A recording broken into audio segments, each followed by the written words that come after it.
ನಮಸ್ಕಾರ. ಸತ್ಯ ಸರಸ್ವತಿ ಅಡಿಗೆ ಮನೆಗೆ ಸ್ವಾಗತ. ನಾನು ಭಾರ್ಗವಿ. ಇವತ್ತು ಪುದೀನ ಸೊಪ್ಪಿನ ಚಟ್ನಿ ಪುಡಿ ಮಾಡ್ತಿದ್ದೀನಿ. ಪುದೀನ ಸೊಪ್ಪಿನ ಚಟ್ನಿ ಪುಡಿಗೆ ಏನೇನು ಬೇಕು ಅಂದರೆ, ಒಂದು ಕಟ್ಟು ಪುದೀನ ಸೊಪ್ಪು ತೊಗೊಂಡಿದ್ದೀನಿ. ಅಂದರೆ ಅದು ದೊಡ್ಡ ಕಟ್ಟು ಪುದೀನ ಸೊಪ್ಪು, ಚೆನ್ನಾಗಿದೆ, ಫ್ರೆಶ್ ಆಗಿದೆ. ಒಂದು ಕಟ್ಟು ಪುದೀನ ಸೊಪ್ಪಿಗೆ ನಾನು ಇಲ್ಲಿ ಹುಣಸೆ ಹಣ್ಣು ತೊಗೊಂಡಿದ್ದೀನಿ, ಇಂಗು ತೊಗೊಂಡಿದ್ದೀನಿ, ಬೆಲ್ಲ ತೊಗೊಂಡಿದ್ದೀನಿ, ಮತ್ತು ಉದ್ದಿನ ಬೇಳೆ ತೊಗೊಂಡಿದ್ದೀನಿ, ಇಲ್ಲಿ ತೊಗರಿ ಬೇಳೆ ತೊಗೊಂಡಿದ್ದೀನಿ. ಬೇಕಾದರೆ ಕಡಲೆಬೇಳೆನೂ ತೊಗೋಬೋದು ತೊಗರಿಬೇಳೆ ಬದಲು.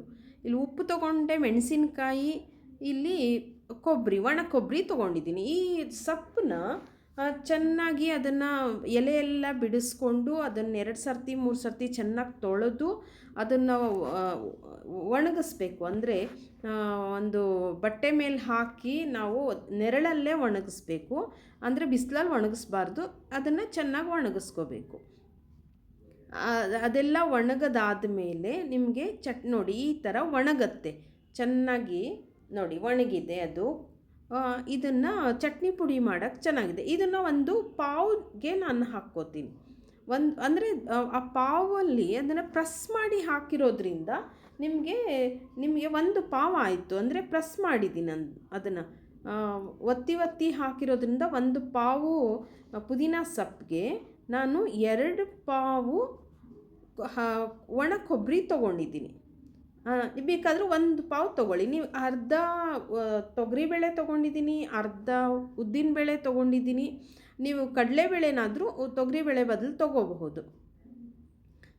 ಇಲ್ಲಿ ಒಣಮೆಣಸಿನ್ಕಾಯಿ ತೊಗೊಂಡಿದ್ದೀನಿ, ಒಂದು 15 ಒಣಮೆಣಸಿನ್ಕಾಯಿ ತೊಗೊಂಡಿದ್ದೀನಿ, ಬ್ಯಾಡಗಿ ಮೆಣಸಿನ್ಕಾಯಿ. ಈ ಹುಣಸೆ ಹಣ್ಣು, ಒಂದು ಚಿಕ್ಕ ನಿಂಬೆಹಣ್ಣು ಗಾತ್ರ. ಇಲ್ಲಿ 1/4 ಟೀ ಸ್ಪೂನು ಉಪ್ಪು ತೊಗೊಂಡಿದ್ದೀನಿ, ಅಂದರೆ ಕಲ್ಲುಪ್ಪು ತೊಗೊಂಡಿದ್ದೀನಿ. ಇಲ್ಲಿ 1 ಟೀ ಸ್ಪೂನ್ ಬೆಲ್ಲ ತೊಗೊಂಡಿದ್ದೀನಿ. ಇಲ್ಲಿ ಅರ್ಧ ಟೀ ಸ್ಪೂನ್ ಇಂಗು ತೊಗೊಂಡಿದ್ದೀನಿ. ಇವಾಗ ಇದನ್ನು ಎಲ್ಲದನ್ನು ನಾನು ಹುರ್ಕೋಬೇಕು. ಒಲೆ ಮೇಲೆ ಒಂದು ಬಾಣಲೆ ಇಟ್ಟೆ, ಅದಕ್ಕೊಂದು ಅರ್ಧ ಸ್ಪೂನು ತುಪ್ಪ ಹಾಕಿದೆ. ಅದಕ್ಕೆ ಮೆಣಸಿನ್ಕಾಯಿ ಹಾಕ್ತೀನಿ. ಸ್ಟವ್ ಆನ್ ಮಾಡ್ಕೋತೀನಿ. ಸ್ಟವ್ ಆನ್ ಮಾಡಿಕೊಂಡು ಬಾಣಲೆ ಬಿಸಿ ಆಗಲಿ. ಸರಿ, ಮೆಣಸಿನ್ಕಾಯಿ ತುಪ್ಪ ಹಾಕಿ ಹುರಿತಿದ್ದೀನಿ.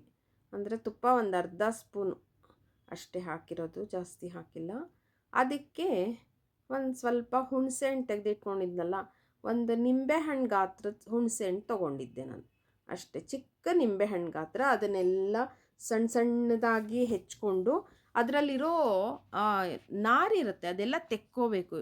ಅದು ತೆಗೆದು ನಾನು ಹುರ್ಕೋತೀನಿ. ಯಾಕೆ ಹುರ್ಕೊಳ್ಳೋದು ಅಂದರೆ ಅದು ಸಾಫ್ಟ್ ಆಗಬೇಕು. ಮಿಕ್ಸಿಗೆ ಹಾಕಿದ್ರೆ ನಿಮಗೆ ನೀಟಾಗಿ ನುಣ್ಣಗಾಗಬೇಕು. ಹಾಗಾಗಿ ಅದನ್ನು ಚೆನ್ನಾಗಿ ಹುರ್ಕೊಳ್ತೀನಿ. ಮೆಣಸಿನ್ಕಾಯಿ ಮತ್ತು ಹುಣಸೆ ಹಣ್ಣು ಚೆನ್ನಾಗಿ ಹುರಿದು ನೋಡಿ. ಅದು ಹೇಗೆ ಅಂದರೆ ನಿಮಗೆ ಆ ಮೆಣಸಿನ್ಕಾಯಿ ಮುರಿದಾಗ ಪಟ್ಟಂತ ಮುರಿಬೇಕು, ಆವಾಗ ಚೆನ್ನಾಗಿರುತ್ತೆ. ಚೆನ್ನಾಗಿ ಹುರ್ಕೊಂಡು ನೋಡಿ, ಇವಾಗ ಚೆನ್ನಾಗಿ ಹುರಿದಿದ್ದಾಯಿತು. ಇದನ್ನು ನಾನು ತೆಕ್ಕೋತೀನಿ, ಬೇರೆ ಒಂದು ತಟ್ಟೆಗೆ ತೆಕ್ಕೋತೀನಿ. ಇವಾಗ ಅದೇ ಬಾಣಲೆಗೆ ನಾನು ಉದ್ದಿನಬೇಳೆ ಹಾಕ್ತಿದ್ದೀನಿ. ಉದ್ದಿನಬೇಳೆ ಹಾಕಿ ಅದನ್ನು ಸಣ್ಣೂರಿನಲ್ಲೇ ಹುರ್ಕೋಬೇಕು. ಘಮ್ ಅನ್ನೋ ಥರ ಹುರ್ಕೋಬೇಕು. ಗೊತ್ತಾಗುತ್ತೆ ಚೆನ್ನಾಗಿ, ಕಲ್ಲರ್ ಚೇಂಜ್ ಆಗುತ್ತೆ ನೋಡಿರಿ. ಇವಾಗ ಈ ಥರ ಕಲ್ಲರ್ ಇದೆ ನೋಡಿ. ಇವಾಗ ಅದು ಅಂದರೆ ಅಂದರೆ ನಿಧಾನವಾಗೇ ಹುರಿಬೇಕು. ನಂಗೆ ಟೈಮ್ ಹಿಡಿದಿದೆ, ನನಗೆ ಅಷ್ಟು ಟೈಮ್ ನಿಮಗೆ ಇದು ಮಾಡೋಕ್ಕಾಗಲ್ಲ ಅಂತ ಟೈಮ್ ಚೆನ್ನಾಗಿ ಹಿಡಿದಿದೆ ನೋಡಿ. ಇವಾಗ ಆಯಿತು, ಉದ್ದಿನಬೇಳೆ ಆಯಿತು. ಸರಿ, ಅದನ್ನು ತೆಗೆದುಕೊಂಡು ಇವಾಗ ತೊಗರಿಬೇಳೆ ಹಾಕ್ಕೊಳ್ತಿದ್ದೀನಿ. ಇವಾಗ ತೊಗರಿಬೇಳೆ ಹಾಕಿದೆ. ತೊಗರಿಬೇಳೆ ಬದಲು ನೀವು ಕಡಲೆಬೇಳೆನೂ ಹಾಕ್ಕೋಬೋದು, ಹೇಳಿದ್ದೆ ನಾನು. ಅಂದರೆ ಉದ್ದಿನಬೇಳೆ ಮತ್ತು ವಯಸ್ಸಾದವ್ರಿಗೆ ನಾವು ಚಟ್ನಿ ಪುಡಿ ಮಾಡೋವಾಗ ಸ್ವಲ್ಪ ನೋಡ್ಕೊಂಡು ಮಾಡಬೇಕು. ನಾನು ಹಾಗಾಗಿ ಉದ್ದಿನಬೇಳೆ ಹಾಕಿರೋದ್ರಿಂದ ನಾನು ಇವಾಗ ತೊಗರಿಬೇಳೆ ಹಾಕ್ಕೊಳ್ತಿದ್ದೀನಿ. ನೀವು ಬೇಕಾದರೆ ಕಡಲೆಬೇಳೆ ಹಾಕ್ಕೊಳ್ಳಿ, ತೊಗರಿಬೇಳೆ ಬದಲು ಕಡಲೆಬೇಳೆ ಹಾಕ್ಕೊಳ್ಳಿ.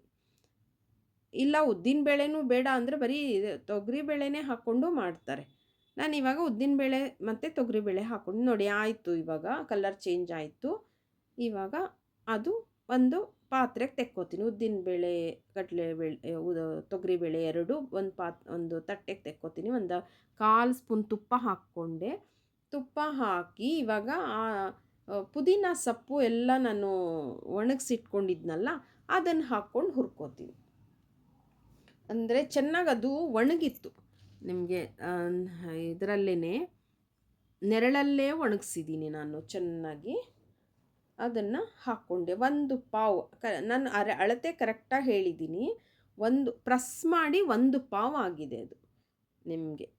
ಅದು ಚೆನ್ನಾಗಿ ಹುರ್ಕೋತೀನಿ. ಹುರಿದು ಅದಕ್ಕೆ ಒಂದು 1/4 ಸ್ಪೂನು ಹಿಂಗೆ ಹಾಕ್ಕೋತೀನಿ. ಅಲ್ಲಿ 1/4 ಸ್ಪೂನು ನಾನು ಒಗ್ಗರಣೆಗೆ ಇಟ್ಕೊಂಡಿದ್ದೀನಿ. ಒಗ್ಗರಣೆಗೆ ಹಾಕ್ಕೋತೀನಿ. ಇಲ್ಲಿ 1/4 ಸ್ಪೂನು ಹುರಿಯೋದಕ್ಕೆ ಹಾಕ್ಕೊಳ್ತಿದ್ದೀನಿ. ಚೆನ್ನಾಗಿ ಹುರಿಬೇಕು. ನಿಮಗೆ ಘಮ್ ಅನ್ನೋ ಥರ ಘಮ ತುಂಬ ಚೆನ್ನಾಗಿ ಬರುತ್ತೆ. ಇಂಗು ಪುದೀನ ಎಲ್ಲ ತುಪ್ಪದ ಜೊತೆಯಲ್ಲಿ. ಇವಾಗ 1 ಸ್ಪೂನು ಟೀ ಸ್ಪೂನಲ್ಲಿ ಉಪ್ಪು ಹಾಕಿದೆ, ಕಲ್ಲುಪ್ಪು ಹಾಕಿದೆ. ನೀವು ಬೇಕಾದರೆ ಕಲ್ಲುಪ್ಪು ಅಂದರೆ ಉಪ್ಪು ಕಡಿಮೆ ಇದ್ದರೂ ಪರವಾಗಿಲ್ಲ, ಆಮೇಲೆ ಹಾಕ್ಕೋಬೋದು. ಆದರೆ ಜಾಸ್ತಿ ಆದರೆ ಆಗೋದಿಲ್ಲ. ಇವಾಗ ಒಣ ಕೊಬ್ಬರಿ ನಾನು ತುರಿದಿದ್ದೆ. ನಾನು 2 ಪಾವು ತೊಗೊಂಡಿದ್ನಲ್ಲ ಅದನ್ನಷ್ಟು ಹಾಕ್ಕೊಂಡೆ. ಆದರೆ ನೀವು ಜಾಸ್ತಿ ಕೊಬ್ಬರಿ ಆಯಿತು ಅನ್ನೋರಾದರೆ ಬೇಕಾದರೆ 1 ಪಾವು ಹಾಕ್ಕೊಳ್ಳಿ, ತೊಂದರೆ ಇಲ್ಲ, ಚೆನ್ನಾಗಿರುತ್ತೆ, ರುಚಿಯಾಗಿರುತ್ತೆ.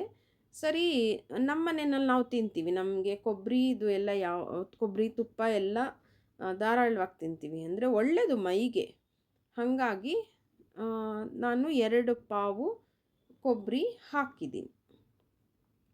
ಚೆನ್ನಾಗಿ ಅದನ್ನು ಹುರ್ಕೋಬೇಕು. ಅದು ನೀವು ಕೊಬ್ಬರಿ ಆಗಿದೆ ಅನ್ನೋದು ಹೇಗೆ ಗೊತ್ತಾಗುತ್ತೆ ಅಂದರೆ ನಿಮಗೆ ಅದು ಮುಟ್ಟಿದಾಗ ಪುಡಿ ಆಗಿಬಿಡ್ಬೇಕು, ಅಷ್ಟು ಹುರ್ಕೋಬೇಕು.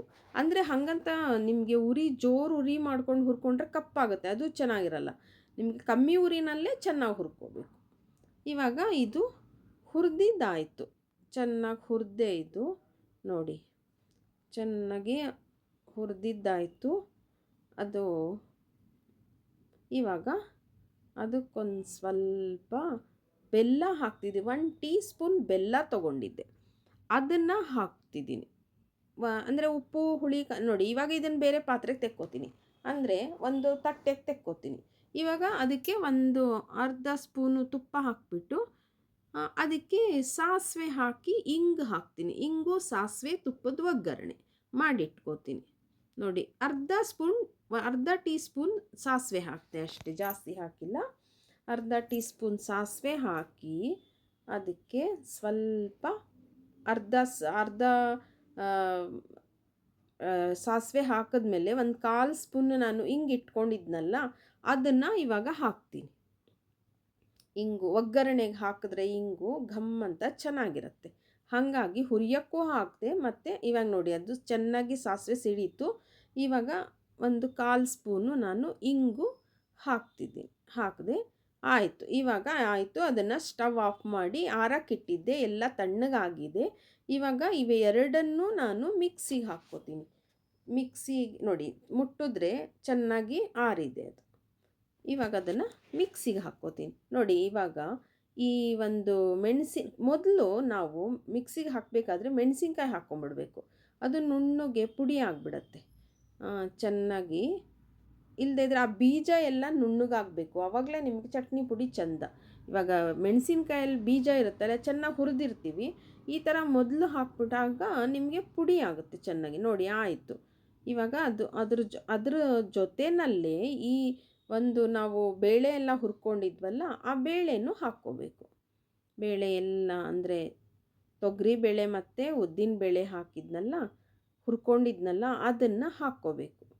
ಹಾಕ್ಕೊಂಡು ಅದ್ರ ಮೆಣಸಿನ್ಕಾಯಿ ಪುಡಿ ಮಾಡಿದ್ರ ಜೊತೆಯಲ್ಲೇ ಹಾಕಬೇಕು, ಆವಾಗೆಲ್ಲ ಚೆನ್ನಾಗಿ ನುಣ್ಣಗೆ ಪುಡಿ ಆಗುತ್ತೆ. ನೋಡಿ ಇವಾಗ ಹಾಕ್ಕೊಳ್ತೀನಿ, ಮಿಕ್ಸಿಗೆ ಹಾಕ್ಕೊಂಡು ಆಯಿತು.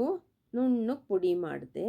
ನೀವಿವಾಗ ಚಟ್ನಿ ಪುಡಿ ಅಂದರೆ ಕೆಲವರಿಗೆ ಸ್ವಲ್ಪ ತರಿಯಾಗಬೇಕು ಅಂತಾರೆ. ನೀವು ಬೇಕಾದರೆ ಹಾಗೂ ಮಾಡ್ಕೊಬೋದು. ನಾನು ನಮ್ಮ ಅತ್ತೆಗೋಸ್ಕರ ಮಾಡ್ತಂದರೆ ವಯಸ್ಸಾದವ್ರಿಗೂ ತಿನ್ನೋಕ್ಕಾಗಬೇಕು ಅನ್ನೋದಕ್ಕೋಸ್ಕರ ನಾನು ಈ ಥರ ಒಂದು ಪೂರ್ತಿ ನುಣ್ಣಗೆ ಪುಡಿ ಮಾಡ್ತಿದ್ದೀನಿ. ಇವಾಗ ಆ ಕೊಬ್ಬರಿ ಮತ್ತು ಪುದೀನ ಸೊಪ್ಪು ಎಲ್ಲ ನಾನು ಹಾಕ್ಕೊಂಡಿದ್ನಲ್ಲ, ಹುರಿದು ಎಲ್ಲ ಒಂದು ಆರಕ್ಕಿಟ್ಟಿದ್ನಲ್ಲ, ಅದನ್ನು ಇವಾಗ ಮಿಕ್ಸಿಗೆ ಹಾಕ್ಕೊಳ್ತಿದ್ದೀನಿ. ಅದಕ್ಕೆ ಉಪ್ಪು ಹಾಕಿದ್ದೆ ಮತ್ತು ಬೆಲ್ಲ ಹಾಕಿದ್ದೆ, ಇಂಗು ಒಂದು ಸ್ವಲ್ಪ ಹಾಕಿದ್ದೆ. ಕೊಬ್ಬರಿ ಎಲ್ಲ ಹಾಕಿ ನಾನು ಹುರಿದು ಆರಕ್ಕಿಟ್ಟಿದ್ದೆ. ಇವಾಗ ಅದನ್ನು ಮಿಕ್ಸಿಗೆ ಹಾಕ್ಕೋತೀನಿ. ಒಂದು ಜಾರಲ್ಲಿ ಮಿಕ್ಸಿಗೆ ಹಾಕ್ಕೋತೀನಿ. ನುಣ್ಣಗೆ ಪುಡಿ ಮಾಡ್ಕೋಬೇಕು ಇದನ್ನು ಕೂಡ. ನೋಡಿ ಇವಾಗ ಮುಚ್ಚಳ ಮುಚ್ಚಿ ಮಿಕ್ಸಿಗೆ ಹಾಕ್ಕೋತೀನಿ. ಓಕೆ, ನೋಡಿ ಇವಾಗ ಎಷ್ಟು ಚೆನ್ನಾಗಾಗಿದೆ ನೋಡಿ, ಹಸಿರು ಕಲ್ಲರು. ನಿಮಗೆ ಅದು ತೆಗೆದ ತಕ್ಷಣ ಘಮ್ ಅಂತ ಘಮ ಬರುತ್ತೆ ನಿಮಗೆ. ಯಾಕೆಂದರೆ ಪುದೀನ ಸೊಪ್ಪಿನ ಘಮನೇ ಚಂದ. ಸುಮಾರು ಜನ ಎಲ್ಲರೂ ಇಷ್ಟಪಡ್ತಾರೆ. ಅದರ ಚಟ್ನಿ ಇಷ್ಟಪಡ್ತಾರೆ. ಭಾತ್ ಮಾಡ್ಬೋದು ಪುದೀನ ಸೊಪ್ಪಿಂದು, ತುಂಬ ಚೆನ್ನಾಗಿರುತ್ತೆ. ನಾನಿವತ್ತು ನಿಮಗೆ ಚಟ್ನಿ ಪುಡಿ ತೋರಿಸೋಣ ಅಂತ ಚಟ್ನಿ ಪುಡಿ ನಮ್ಮ ಮನೆಯಲ್ಲಿ ನಾವು ಹೀಗೆ ಮಾಡ್ತೀವಿ. ನೀವು ಹೇಗೆ ಮಾಡ್ತೀರಾ ಅಂತ ಅದನ್ನು ತಿಳಿಸಿ ನನಗೆ. ನೋಡಿ ಇವಾಗ ಇದನ್ನು ಎಲ್ಲ ಒಂದು ಮಿಕ್ಸ್ ಮಾಡಬೇಕು. ಇನ್ನು ನಾವು ಎಷ್ಟೇ ನೀವು ಈ ಥರ ನಾವು ಇದರಲ್ಲಿ ಸ್ಪೂನಲ್ಲಿ ನಾವು ಮಿಕ್ಸ್ ಮಾಡಿದ್ರೂ ಕೂಡ ನಿಮಗೆ ನಾವು ಮಿಕ್ಸಿಗೆ ಹಾಕಬೇಕು. ನೋಡಿ ಇವಾಗ ಕಲ್ಲರ್ ಈ ಥರ ಇದೆ ಅಲ್ವಾ, ನಿಮಗೆ ಮಿಕ್ಸಿಗೆ ಹಾಕಿದ್ಮೇಲೆ ಕಲ್ಲರೇ ಚೇಂಜ್ ಆಗುತ್ತೆ, ಚೆನ್ನಾಗಿರುತ್ತೆ. ಅದು ನೋಡೋಕ್ಕೂ ಚೆನ್ನಾಗಿರುತ್ತೆ, ಘಮ್ಮಂತಿರುತ್ತೆ, ರುಚಿಯಾಗೂ ಇರುತ್ತೆ. ಎಲ್ಲ ಮಿಕ್ಸ್ ಆಗುತ್ತೆ, ಎಲ್ಲ ಜೊತೆನಲ್ಲೂ ಮಿಕ್ಸ್ ಆಗುತ್ತೆ. ಇವಾಗ ಮಿಕ್ಸಿಗೆ ಹಾಕ್ಕೋತೀನಿ. ಇದು ನೋಡಿ, ನೀವು ಈ ಥರ ಒಂದು ಚಟ್ನಿ ಪುಡಿ ಮಾಡಿ ಇಟ್ಕೊಂಡ್ರೆ ನಿಮಗೆ ದೋಸೆ, ಇಡ್ಲಿ ಈ ಥರದ್ದು ಎಲ್ಲದ್ರ ಜೊತೆನಲ್ಲೂ ಮಾಡ್ಕೋಬಹುದಲ್ವಾ, ಚೆನ್ನಾಗಿರುತ್ತೆ. ಬಿಸಿ ಬಿಸಿ ಅನ್ನಕ್ಕೆ ತುಪ್ಪ ಹಾಕ್ಕೊಂಡು ತಿನ್ನೋಕ್ಕಂತೂ ಅದ್ಭುತವಾಗಿರುತ್ತೆ. ಇನ್ನೂ ನಿಮಗೆ ಹಳೆ ಕಾಲದಲ್ಲಿ ಎಲ್ಲನ ಹೋಗಿ ಬಂದರೆ ಪಾಪ ತಕ್ಷಣ ಏನು ಮಾಡೋಕ್ಕಾಗಲ್ಲ ಅನ್ನೋದಕ್ಕೆ ಚಟ್ನಿ ಪುಡಿ, ಅವಲಕ್ಕಿನ ನೆನೆಸಿಟ್ಬಿಟ್ಟು ಚಟ್ನಿ ಪುಡಿ ಜೊತೆಯಲ್ಲಿ ಮಿಕ್ಸ್ ಮಾಡಿಕೊಂಡು ತಿಂತಿದ್ರು. ಅವಾಗೆಲ್ಲ ತಕ್ಷಣ ಏನೂ ಸಿಗ್ತಿರ್ಲಿಲ್ವಲ್ಲ, ಹಾಗಾಗಿ ಈ ಥರ ಎಲ್ಲ ಮಾಡ್ತಿದ್ರು. ಅದಕ್ಕೋಸ್ಕರ ಈ ಥರ ಪುಡಿಗಳು ಮಾಡ್ಕೋಬೇಕು. ನಾನು ಇನ್ನೊಂದು ಸರ್ತಿನೂ ಹಾಕ್ಕೊಳ್ತಿದ್ದೀನಿ, 2 ಸರ್ತಿ ಹಾಕ್ಕೊಳ್ತಿದ್ದೀನಿ. ಇದನ್ನು ಪುಡಿ ಮಾಡ್ಕೊಳ್ತೀವಿ. ಮಿಕ್ಸಿಗೆ ಜಾರ್ಗೆ ಹಾಕ್ಕೊಳ್ತಿದ್ದೀನಿ. ಚೆನ್ನಾಗಿರುತ್ತೆ, ಮಾಡ್ಕೊಳ್ಳಿ. ಇವಾಗಂತೂ ಪುಡಿ ದೋಸೆ ಅಂತ ಮಾಡ್ತಾರೆ ಎಲ್ಲರೂ, ತುಂಬ ಚೆನ್ನಾಗಿರುತ್ತೆ ದೋಸೆ. ನಾವು ಈ ಥರ ಚಟ್ನಿ ಪುಡಿ ಮಾಡಿ ಚಟ್ನಿ ಪುಡಿ ಹಾಕಿ ದೋಸೆ ಮಾಡಿದ್ರೆ ಅದ್ಭುತವಾಗಿರುತ್ತೆ. ನಿಮ್ಗೆ ಅದಕ್ಕೆ ಇನ್ನೇನು ಬೇಕಿಲ್ಲ, ಡಬ್ಬಿಗೆ ಹಾಕಿ ಕಳ್ಸೋಕ್ಕೂ ಚೆನ್ನಾಗಿರುತ್ತೆ. ಮಕ್ಕಳುಗಳಿಗೆ ಇಲ್ಲ ಬಿಸಿ ಬಿಸಿಯಾಗಿ ತಿನ್ನೋಕ್ಕೂ ಚಟ್ನಿ ಪುಡಿ ಎಲ್ಲ ಮಿಕ್ಸಿಗೆ ಹಾಕ್ಕೊಂಡು ನೋಡಿ ಒಂದು ತಟ್ಟೆಗೆ ಹಾಕ್ಕೊಂಡೆ. ಅದನ್ನು ಆಯಿತು, ಮಿಕ್ಸಿಗೆ ಹಾಕಿದ್ದೆಲ್ಲ ಆಯಿತು. ಇವಾಗ ಅದಕ್ಕೆ ನಾನು ಇಂಗು, ತುಪ್ಪ, ಸಾಸಿವೆ ಒಗ್ಗರಣೆ ಮಾಡಿಕೊಂಡಲ್ಲ, ಇದನ್ನೆಲ್ಲ ನೀಟಾಗಿ ಮಿಕ್ಸ್ ಮಾಡಿಬಿಟ್ಟು ಅದಕ್ಕೆ ಹಾಕಿ ಕಲಿಸ್ಬಿಟ್ರೆ ನಿಮಗೆ ಚಟ್ನಿ ಪುಡಿ ರೆಡಿ ಆಗುತ್ತೆ. ನೋಡಿ ಇವಾಗ ಇಂಗು ಸಾಸಿವೆ ಒಗ್ಗರಣೆ ಆರಿದೆ, ಅದೇನು ಬಿಸಿ ಇರಬೇಕಂತಿಲ್ಲ, ಮತ್ತೇನು ಬಿಸಿ ಮಾಡೋದು ಅವೆಲ್ಲ ಏನೂ ಬೇಡ. ಇವಾಗ ಚಟ್ನಿ ಪುಡಿ ಎಲ್ಲ ಅಂದರೆ ಮಿಕ್ಸಿಗೆ ಹಾಕಿದ್ನಲ್ಲ ಅದನ್ನೆಲ್ಲ ಹಾಕಿ ಮಿಕ್ಸ್ ಮಾಡಿಬಿಡ್ತೀನಿ. ಮಿಕ್ಸ್ ಮಾಡಿಬಿಟ್ರೆ ನಿಮಗೆ ಚಟ್ನಿ ಪುಡಿ ರೆಡಿ ಆಗುತ್ತೆ. ಎಲ್ಲ ನೋಡಿ ಇಷ್ಟ ಆಯಿತು, ಚೆನ್ನಾಗಿರುತ್ತೆ, ಎಲ್ಲದ್ರ ಜೊತೆನಲ್ಲೂ ಚೆನ್ನಾಗಿರುತ್ತೆ, ಮಾಡ್ಕೊಬೋದು. ಘಮ್ ಅಂತ ಘಮ ಅಷ್ಟು ಚೆನ್ನಾಗಿದೆ. ನಿಮಗೆ ನೋಡಿ ಈ ಥರ ನುಣ್ಣಗೆ ಮಾಡ್ಕೊಂಡಿದ್ದೀನಿ ನಾನು. ನೀವು ಸ್ವಲ್ಪ ತರಿಯಾಗಿ ಬೇಕಾದ್ರೆ ಮಾಡ್ಕೊ. ನೋಡಿ ಚಟ್ನಿ ಪುಡಿ ರೆಡಿ ಆಯಿತು. ಇದನ್ನು ನಿಮ್ಮನೆಯಲ್ಲೂ ಈ ಥರ ಒಂದು ಚಟ್ನಿ ಪುಡಿ ಮಾಡಿಕೊಂಡು ತಿಂದು ನನಗೆ ತಿಳಿಸಿ ಹೇಗೆ ಬಂತು ಅಂತ ಹೇಳಿ. ನನ್ನ ಚಾನಲ್ ಸಬ್ಸ್ಕ್ರೈಬ್ ಮಾಡಿ, ಶೇರ್ ಮಾಡಿ, ಸಪೋರ್ಟ್ ಮಾಡಿ. ನೀವು ಹೇಗೆ ಮಾಡ್ತೀರಾ ಅಂತಲೂ ತಿಳಿಸಿ. Thank you.